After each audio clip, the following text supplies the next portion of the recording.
Ser ou não ser? Eis a questão. Oi, eu sou Márcia Novakoski e essa é a oficina 2. E eu vou falar um pouco sobre a história do teatro, a história moderna e contemporânea do teatro. E por que eu comecei com essa frase? Para ilustrar a nossa aula de hoje, falando sobre alguns dos grandes dramaturgos e pensadores e professores de teatro de todos os tempos. Então, todos os nomes que eu citar a vocês, pode pesquisar. Eu sugiro que vocês fiquem curiosos, anotem esses nomes e vão atrás das peças de teatro dessas pessoas. É incrível quando você vai vendo todos os estilos de teatro e como eles eram grandiosos para a sua época. Vamos conhecê-los? Então vamos lá. Lembrando que a aula passada eu falei sobre antiga e média. Na Idade Antiga, os gregos se destacaram com o teatro como conhecemos hoje. E também lembrando que nós falamos sobre a Idade Média, onde a igreja dominou totalmente o cenário espiritual e cultural e acabou proibindo o teatro, mas fez uso dele para ensinar sobre o cristianismo. Agora nós vamos ver na Idade Moderna uma grande transformação. Parece que todo aquele conhecimento lá da Idade Antiga retorna e as pessoas começam a repensar não só em Deus, mas pensar no homem. É o renascimento cultural, científico, de pensamento. Então nós vamos ter a Idade Moderna com todas as transformações, a idade que nós vamos ver o teatro florescer novamente e ser, um grande evento. Então, vão se construir teatros, vai haver o nascimento da comédia dell'arte, porque já existia alguns grupos itinerantes de teatro na Idade Média, mas como novo cenário cultural, o homem vira o centro em tudo. Aí surge um teatro de comédia popular para o povão. E tinha o teatro convencional, os grandes, atores iam e faziam suas peças, e a nobreza ia assistir. E existia o teatro popular, que era a comédia dell'arte, na qual a improvisação e a mímica era mais importante que o texto. E esses atores faziam um personagem para o resto da vida, era sempre o mesmo. Então, era um grupo de atores que faziam peças engraçadas para o povo, ali no meio da praça, com máscaras, umas máscaras adaptadas, geralmente em couro ou tecido, muito próximas do seu personagem, igual eles faziam na Grécia, mas voltadas para as questões populares do povo, a briga entre famílias, a fome, era uma questão muito, que aparecia nesses teatros. Os atores, eles interpretavam durante sua vida esses personagens sem texto, só na base do improviso, usando muito malabarismo, trabalho corporal.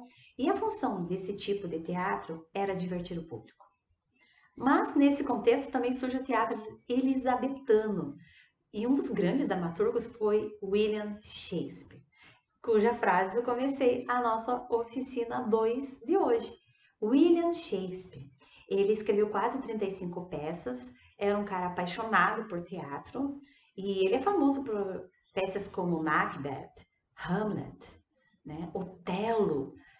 Tente encontrar as peças dele e ler. Parece complexo para o nosso vocabulário, mas tem todo um trabalho inteligente, com dramas que ainda estão presentes no nosso dia a dia.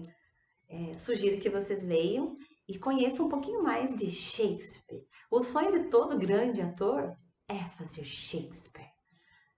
Eu já trabalhei alguns textos e decorei alguns. Também é importante que você decore alguns textos, memorize esses textos clássicos que algum dia na sua vida você vai usar como ator ou atriz. E além de nos também trabalhar a questão de interpretação, o que eles queriam dizer, qual que era a temática, qual que era a paixão da sua época. Fica aí a dica, Shakespeare. E também a provocação para que vocês assistam os filmes. Tem muitos filmes que tratam dessas histórias que William Shakespeare dizem que escreveu.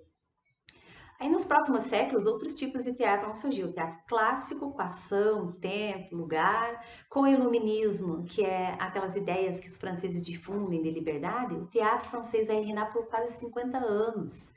Então, é um teatro com personagens do povo, linguagem popular e familiar. Depois vem o romantismo no teatro. E com a Revolução Francesa, inicia a Idade Contemporânea. Então, a burguesia chega ao poder e aí o mundo vai passar por várias revoluções, transformações, independências. Sempre aquela questão da liberdade acima de tudo, liberdade, igualdade, fraternidade. E se espalha como um vírus por todo o mundo, chega até na América. E o teatro começa um período de realismo. Né? Mais para frente, nós vamos ver que na França e no mundo, o teatro realista vai ser adotado. Ou seja, tudo que acontece em cena é muito próximo do real. Móveis reais, o ator tem que chorar de verdade. Então, um dos grandes nomes do realismo nessa época, nós vamos ter, bem próximo ao realismo, é Stanislavski, que tinha... Ele é russo, foi russo, né? Ele já faleceu. E é um mestre do teatro. Quando você lê o teatro, dizia isso aqui está ultrapassado. Não, para a sua época era o que existia de melhor. Então Stanislavski era determinado. Ele queria atuar com verdade. Então ele que vai criar a verdade cênica, o verossímil. Você tem que convencer o seu público de que é verdade. Então, esse tipo de teatro reinou por muito tempo, inclusive o próprio discípulo dele, Meyerhold, usou um pouco, mas alterou já para biomecânica, não era tão realista assim. E aí nós vamos ter a influência de Stanislavski até hoje, quanto à interpretação de muitos atores. Eu mesma já li Stanislavski, eu uso vários e vários de seus conceitos, não acho ultrapassado, porque eu entendo que para a época dele foi importante. Então, é legal vocês conhecerem Stanislavski, o nome dele é Konstantin Stanislavski. Tem várias obras dele. Tenham curiosidade de ler um pouco e saber o que ele realmente estava ensinando. E depois dele, teve outros atores que, usando um pouco das teorias dele, vão modificando e vão criando o seu próprio estilo teatral. Nós temos lá na França Artaud, que faz um teatro performático, mais ritualístico, forte, trabalhando as questões vocais. Artaud é outro nome que nós temos que conhecer. Grotowski, né, um grandes nomes do teatro contemporâneo, com o teatro pobre. E nos Estados Unidos nós temos dramaturgos marcantes como Eugênio Nil. Já na época da Primeira Guerra, nós vamos ter Arthur Miller, Tennessee Williams, que são dramaturgos que você não pode deixar de ler. Depois da Segunda Guerra, nós vamos ver o destaque para o teatro do absurdo. Depois daquele caos de destruição, explosões, a era atômica, bombas nucleares, o Holocausto, o mundo vai se transformar totalmente. E o teatro acompanha todas as fases da história. Ele vai alimentando com esses conflitos e criando seu próprio estilo. E o teatro do absurdo é um teatro que eu amo, sou assim de paixão e sugiro que vocês leiam e procurem pesquisar, porque é um teatro que ainda para mim é muito contemporâneo, é muito atual. Ele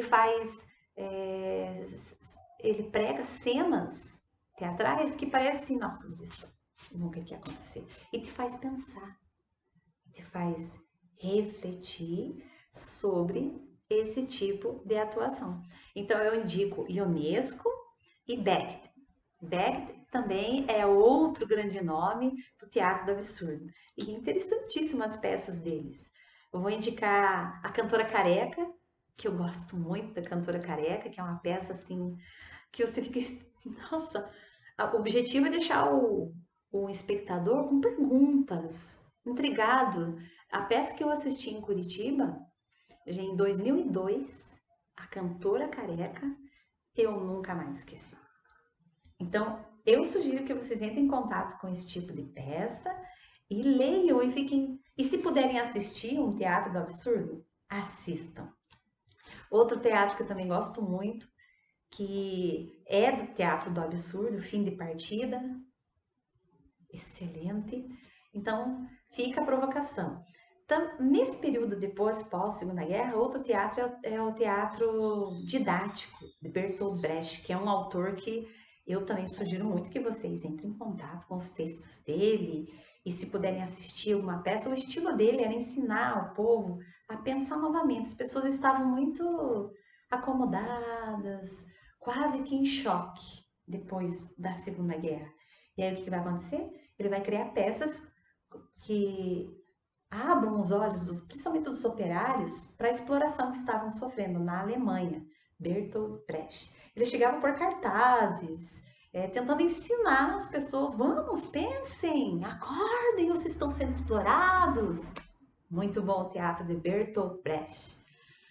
O teatro contemporâneo ainda vai ter nomes como Eugênio Barba, que eu sugiro que vocês leiam, conta a expressão corporal é muito bom, Peter Brook, Teatro de Espaço Vazio, que eu também utilizo muito nas minhas peças, Bob Wilson, com teatro performático, e muitos outros. Mas esses três nomes, Eugênio Barba, Peter Brook e Bob Wilson, vocês precisam ler sobre eles e suas obras. É o que vai te ajudar a entrar em cena, a pensar no teatro como um todo. Você vai fazer teatro, tem que conhecer esses nomes. No Brasil, o Brasil, sabem que ele passou por um período de colônia de Portugal, depois ele virou império. Então, o Brasil, ele começou com o teatro jesuíta. José de Anchieta trouxe a ideia de fazer teatro para ensinar os índios, alfabetizar. E mais tarde, na época da colônia e do império, nomes teatrais vão aparecer, mas vindo, copiando do tipo de teatro que tinha na Europa, que é o teatro francês, romântico, que eu já comentei agora há pouco. O Brasil vai ter nomes de expressão como Oswald de Andrade, que foi um grande nome do teatro, né? Ele escreveu peças, O Rei da Vela, leiam, é uma peça muito legal de adaptar. Um nome também bem importante de destaque é Nelson Rodrigues, já mais para contemporâneo, já da época que o Brasil já era república. Nelson Rodrigues já é da década de 80, então eu adoro as peças dele, eu também já fiz várias encenações com os textos dele. É um dramaturgo que fica, meu Deus, tá até psicológico nas peças deles, fica, meu Deus, o que é isso? É fantasma? Que plano que tá? Espiritual? É agora ou é depois? É um sonho? É bem intrigante o teatro de Nelson Rodrigues. Convido um dia que vocês possam conhecer, e é brasileiro. Outros nomes do teatro, nós temos o Plínio Marcos, que é mais político, o Ariano Suassuna, que é do Nordeste, que é muito bacana o teatro que ele faz comédia e faz uns teatros assim também importantes. Dias Gomes, que também é bem político, Augusto Boal, que é o teatro do absurdo. Nós temos nomes incríveis do teatro brasileiro. Quando vocês puderem entrar em contato com esses nomes, fica a dica. Sempre é bom decorar um texto ou ler sobre o autor. Isso vai nos ajudar a ser grandes atores em cena. Imagine que a sua formação ela precisa ser fundamentada em teoria também. Então leiam, estudem e fica a dica nessa segunda oficina que é importante pelo menos decorar um texto. Eu fico com o meu ser ou não ser? Eis a questão. E pensando sempre o que significa essa grande frase. Então, até a próxima. Fiquem bem. Tchau.